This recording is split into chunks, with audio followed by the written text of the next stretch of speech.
Okay lang yan, Day, kasi di man din maganda yung si bitch. Bitch daw siya, diba? So, kung bitch siya, mas bitch ako.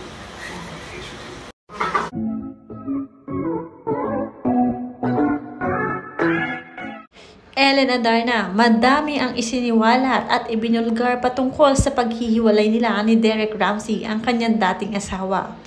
Hawak ni Ellen Adarna ang mga resibo o patunay kung bakit sila naghiwalay ni Derek Ramsey at mayroon palang side chick ang kanyang dating asawa. Hindi raw siya nagkamali sa mga hinala niya.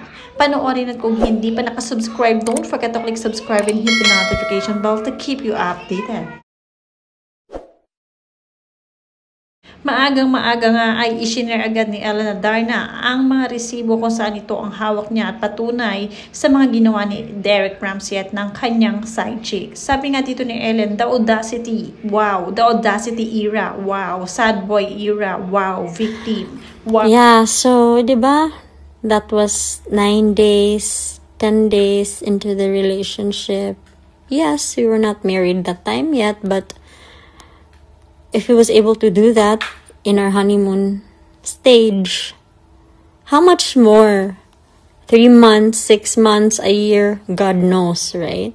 Usually, yung mga babaero, if they find someone and nasa honeymoon stage, makakalimutan nila yung mga side chicks nila.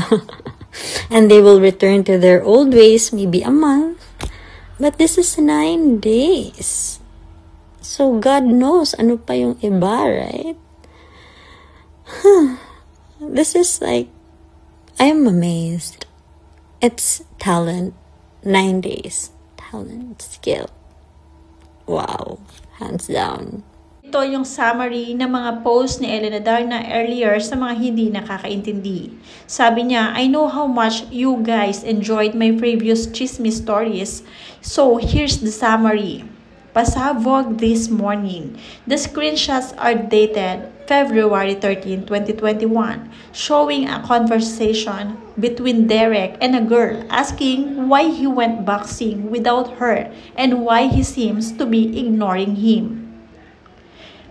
The next are the series of screenshots of the girl talking to her friend, telling her that Derek keeps pestering her even if she doesn't reply, and that he's probably spending the day with Ellen. She tells her friend she's going to keep being a bitch to him.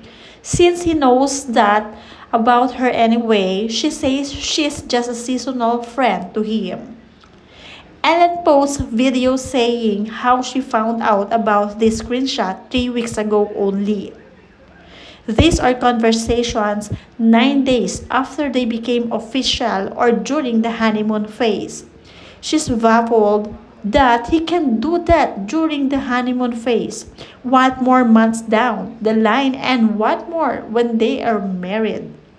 Ellen says that she cannot reveal the girl's name because her lawyers advise her not to, but clarifies that the girl involved is not any of his exes and that the girl is probably a side chick. Anak day. Duha. Ibaw tulo. Da. Nakita mo ba yung post?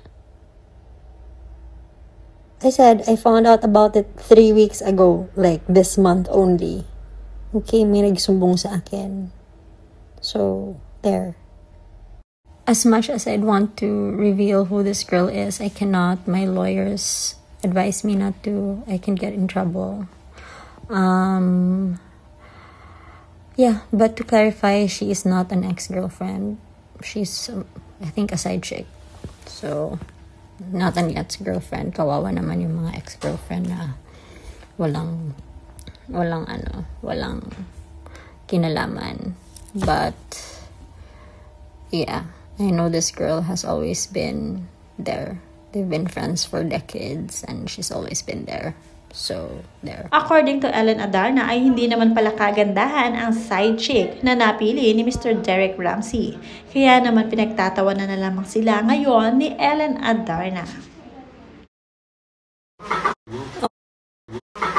Okay lang yan, Day, kasi di man din maganda yung si bitch daw siya, diba? So, kung bitch siya, mas bitch ako. Taro nga og basa or taro nga og recall kung magimaritas naman nang kakailangan pa dyan spoon feed. Review balik kung gusto dyan ka makibaw. At sabi nga ni Ellen Adarna, kung nalaman lang niya ng mas maaga-aga bago sila ikasal, ay talagang hindi siya magpapakasal kay Derek Ramsey. Hindi ganoong kadali magpaloko itong si Ellen Adarna dahil may ibubuga siya. Hell no! If I knew about this before we got married, no! Hell no! No? If you want it, take it. I should have said this before, but I found out just recently. Try to hide it, fake it. I can't pretend anymore. And rain came pouring down when I was drowning. That's when I can finally breathe. And by morning, gone was any trace of you. I think I am finally clean. Okay lang yan, Day, kasi di man din maganda yung si bitch daw siya, diba? So, kung bitch siya, mas bitch ako. At hindi nga rin si Ellen Adarna ang type ng babae na ikukumpronta pa niya ang isang lalaki sa pagkakamali nito. Kaya naman ang ginawa niya ay nakipaghiwalay na lamang siya kay Derek Ramsey para wala siyang sakit ng ulo. I did not confront him about this. He just found out here. I'm sure if he saw this, he found out here. Never talked to him about it. You gotta be kidding me. I think the screenshots are enough. And if he still lies about it, oh my God. Ginaslight na nga ako. And don't tell me he's gonna gaslight the whole world. The screenshots are there, the receipts are there. Please. Ha ha.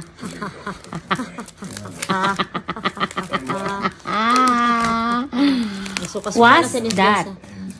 Just? Ate Dash, ako kadungog niyo man ni suka. Pa. Maana doon na siya.